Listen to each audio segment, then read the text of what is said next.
नमस्कार, मैं जैवियन डॉक्टर निरुपमा हर्षवर्धन आज आपको उपन्यास सम्राट मुंशी प्रेमचंद द्वारा रचित उपन्यास गोदान के बारे में बताऊंगी।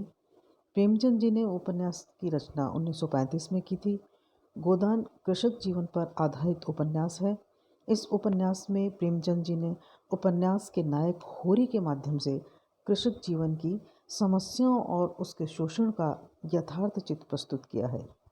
गोदान के बारे में विस्तार से जानने के पहले आइए इस उपन्यास के पात्रों की जानकारी ले लेते हैं।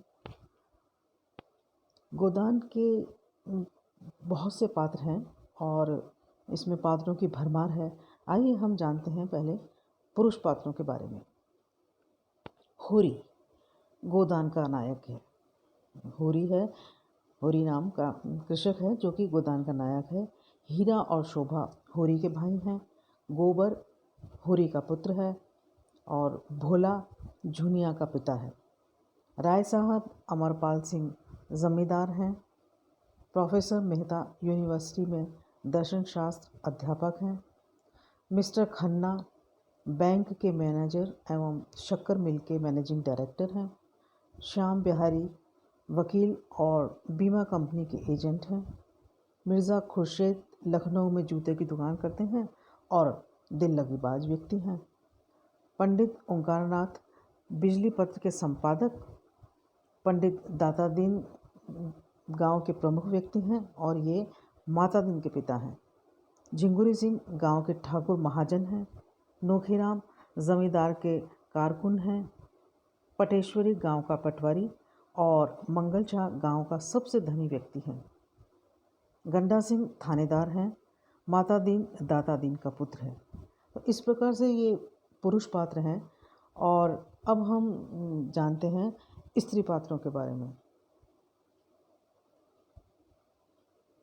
स्त्री पात्र हैं धनिया होरी की पत्नी है और उपन्यास की नायिका है। मालती पेशे से बच्चों की डॉक्टर है। मेहता के प्रति आकृष्ट है। गोविंदी खन्ना मिस्टर खन्ना की पत्नी है और मेहता की नज़र में एक आदर्श स्त्री है। झुनिया भोला की विधवा पुत्री है और गोबर की प्रेमिका और पत्नी है। सरोज मालती की बहन है। सोना और रूपा होरी की दो पुत्रियां हैं। सिलिया माता दीन की प्रेमिका है और जाति से हीन है। दुलारी सहु आयन दुकान करती है, ब्याज पर पैसे देती है और होरी इससे हंसी दिल लगी करता है। और एक पात्र है नोहरी जो झुनिया की सौतेली माँ है। अब ये जो पात्र हैं पुरुष पात्र और स्त्री पात्र, इनमें दोनों जो पात्र हैं मुख्य होरी और उसकी पत्नी धनिया, ये दोनों ही इस उपन्यास के नायक और नायिका हैं। आइए अब हम इन पात्रों के बारे में जानने के बाद गोदान की समस्याओं और उसके उद्देश्य की जानकारी प्राप्त करते हैं कि गोदान में क्या उद्देश्य लेके प्रेमचंद जी ने इसको लिखा है और इसकी क्या समस्याएं हैं। क्योंकि प्रेमचंद एक भारतीय व्यक्ति थे, भारतीय कृषक से समाज से उनका नाता था। उन्होंने उपन्यास का उपयोग समाज और जीवन की आलोचना के लिए किया है। उन्होंने अपने उपन्यासों में उन समस्याओं को चित्रित किया है जो वर्तमान युग से जुड़ी हुई हैं और जिन्हें हर व्यक्ति अनुभव करता है। प्रेमचंद एक ऐसे समाज का निर्माण करना चाहते थे जहां भेदभाव के अभिशाप से मानवता पीड़ित न हो और किसी प्रकार का शोषण न होता हो और हर आदमी से प्यार करता हो।